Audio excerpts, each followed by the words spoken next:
Assalamualaikum warahmatullahi wabarakatuh. Perkenalkan nama saya Elvin Febrianti dengan NPM 1325010118. Baik, di sini saya akan menjelaskan tentang sistem saraf. Sistem saraf yaitu sistem yang berperan penting dalam mengatur, mengordinasikan, dan merespons setiap aktivitas tubuh kita. Ini memungkinkan kita bergerak, berpikir, merasakan, dan berinteraksi dengan lingkungan. Pengertian sistem saraf. Nah, sistem saraf terdiri dari miliaran sel saraf atau neuron. Sistem ini menerima rangsangan, mengolah informasi, dan mengirimkan respon agar tubuh bekerja teratur dengan cepat. Nah, adapun beberapa fungsi dari sistem saraf ini yaitu menerima rangsangan atau yang input dari lingkungan atau internal tubuh.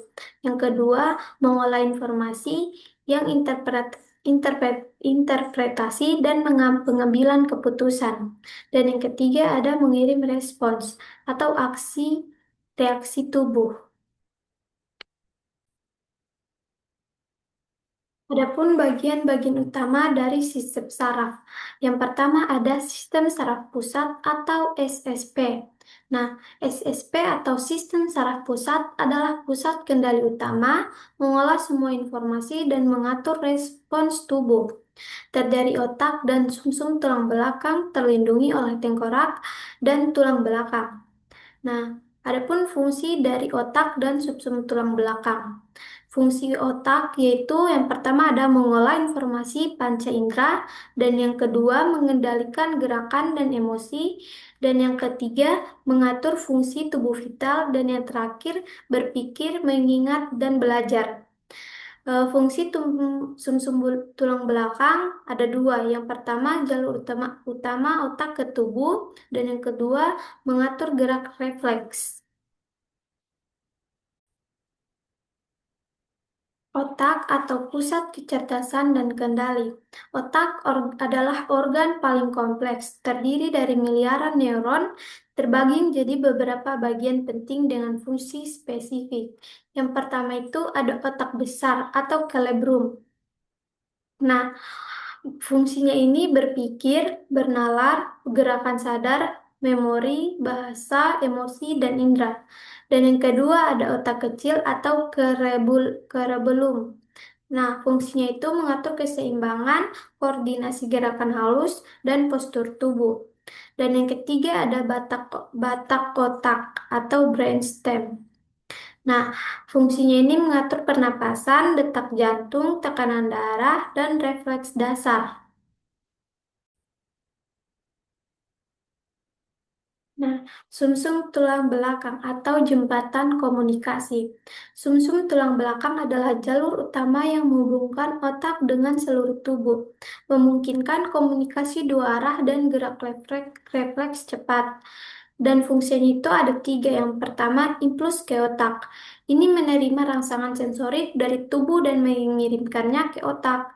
Dan yang kedua ada impuls dari otak. Ini meneruskan perintah motorik dari otak ke organ tubuh. Dan yang ketiga, gerak refleks.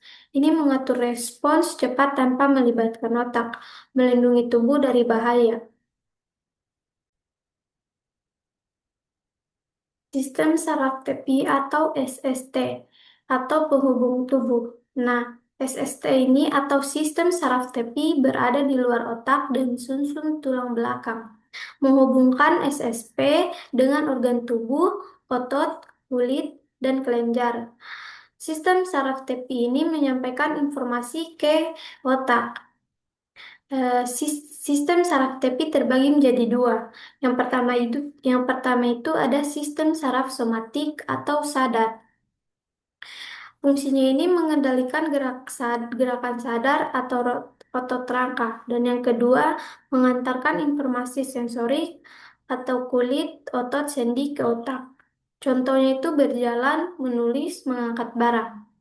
Dan yang kedua ada sistem saraf otonom atau tidak sadar.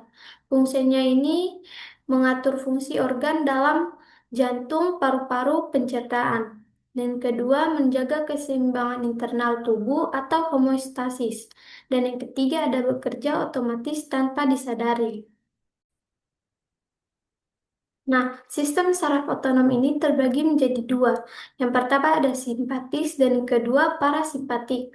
Nah, sistem saraf otonom terbagi dua bekerja berlawanan untuk menjaga keseimbangan tubuh dalam berbagai situasi.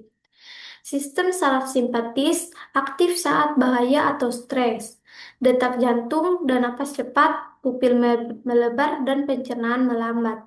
Sedangkan sistem parasimpatik aktif saat tenang atau istirahat, detak jantung melambat, pencernaan aktif, dan tubuh menyimpan energi. Neuron atau unit dasar sistem saraf. Neuron adalah sel saraf yang menjadi unit dasar sistem saraf, bertanggung jawab untuk menerima, memproses, dan mengantarkan impuls. Ada beberapa bagian dari neuron. Dan yang pertama itu ada dendrit atau menerima rangsangan, dan kedua sinapsis atau komunikasi antar neuron melalui neurotransmitter. Dan ketiga ada badan sel atau pusat pengolahan informasi, dan yang ketiga ada akson atau mengantarkan impuls. Adapun cara kerja sistem saraf. Proses kerja sistem saraf melibatkan serangkaian langkah cepat untuk merespons rangsangan dari lingkungan. Yang pertama itu reseptor menerima rangsangan, contohnya itu kulit merasakan panas. Dan yang kedua, impuls dikirim ke otak atau sumsum tulang belakang melalui saraf sensorik. Dan yang ketiga, otak memproses informasi, menentukan tindakan yang tepat. Dan yang keempat itu, impuls dikirim ke organ tubuh melalui saraf motorik.